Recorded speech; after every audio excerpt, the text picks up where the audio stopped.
Wer isst und trinkt, der muss hin und wieder auch mal etwas loswerden. Ich erledige das viel lieber draußen als drinnen. Und Yvonne und Herbert schauen, dass das auch möglichst gelingt.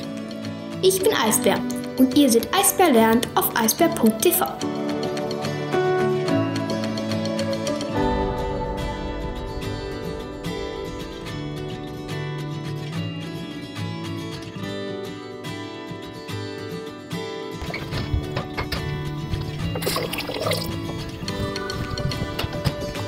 Nicht nur Menschen müssen hin und wieder mal.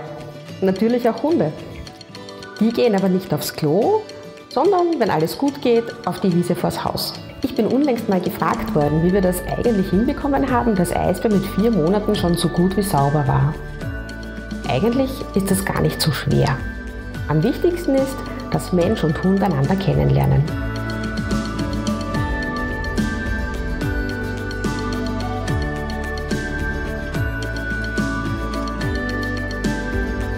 Generell kann man sagen, dass Hunde, ganz besonders Welpen, ein starkes Bedürfnis danach haben, Dinge richtig zu tun.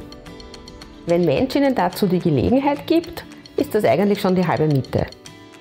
Der erste Schritt zum Sauberwerden wäre also, den Hund immer dann zu loben, wenn er sich draußen löst. Super, so ist es. Der zweite Schritt ist, regelmäßig hinausgehen.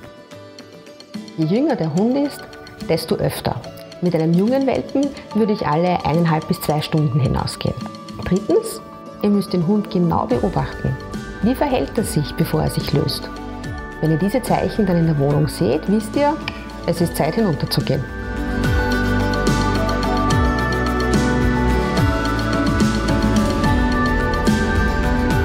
Wir haben Eisbär im Alter von 3 Monaten bekommen.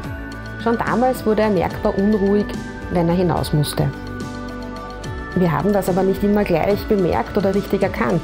Und so gab es hin und wieder auch ein kleines Malheur. Das ist natürlich ganz normal, man muss sich ja erst kennenlernen. Außerdem dauert es, bis wir von der Wohnung im Freien sind, schon ein paar Minuten. Deshalb hatten wir sozusagen einen Plan B. Es gibt diese Welpenmatten, die man auch in der Wohnung verwenden kann. Wenn Eisbär also schon in der Wohnung angefangen hat, sich zu lösen oder sehr unruhig zu werden, haben wir ihn schnell auf so eine Matte gesetzt. Selbst wenn es dieses Mal nichts mehr genutzt hatte, hat er sich das gemerkt und ist später immer wieder auch einmal auf diese Matte gegangen. Mittlerweile liegt die Matte nur mehr zur Deko herum. Wir brauchen sie nicht mehr. Wir sind bei Schritt 4 angelangt. Eisbär gibt uns einigermaßen deutlich zu verstehen, dass er muss. Eisbär ist jetzt bald 6 Monate. Wir gehen aber immer noch regelmäßig mit ihm hinaus. Mittlerweile alle 3 bis 3,5 Stunden. Wenn er gut schläft, können es auch mal 4 Stunden sein. Wenn er uns ein Zeichen gibt, indem er uns zum Beispiel anstupst oder zur Treppe holt, dann bestärken wir ihn, indem wir so schnell wie möglich mit ihm hinuntergehen und ihn loben. Dafür, dass er uns das anzeigt und vor allem auch dann, wenn er sich unten löst. Super, so ist es.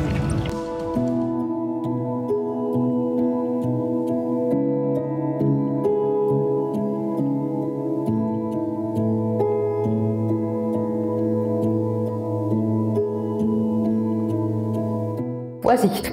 Falle! Die Hunde bekommen natürlich mit, dass sie die Macht haben, ihren Menschen zum Runtergehen zu bewegen. Deshalb ist es wichtig, dass man bei Gelegenheiten, wo der Hund anzeigt, dass er hinunter möchte, sich dann aber nicht löst, nicht beginnt zu spielen oder einen Spaziergang zu machen. Schließlich und endlich wollen wir doch Herr oder Frau im Haus bleiben. Da! Hol's dir! Los!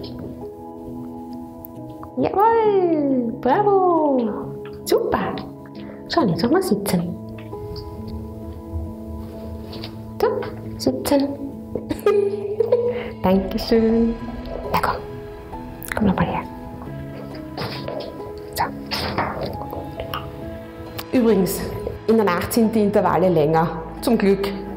Wir gehen etwa zwischen 21 und 22 Uhr mit Eisbär das letzte Mal runter und am nächsten Tag steht Eisbär halb 8, sobald sich unser Radiowecker einschaltet. Das ist etwa um 6 Uhr morgens.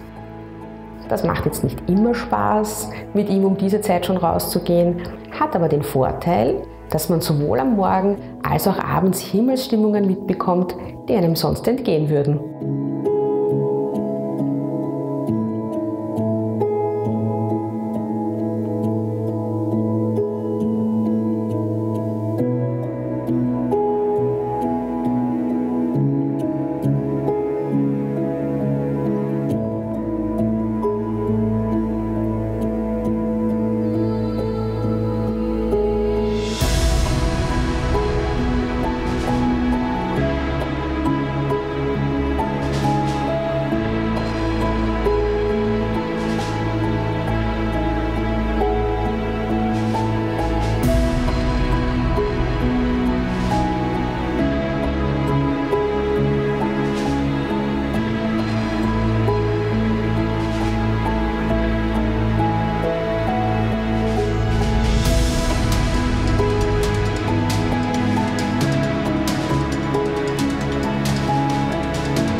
Bitte abonniert unseren YouTube-Kanal, damit ihr keine weiteren Videos mehr verpasst, müsst ihr auch die Glocke aktivieren.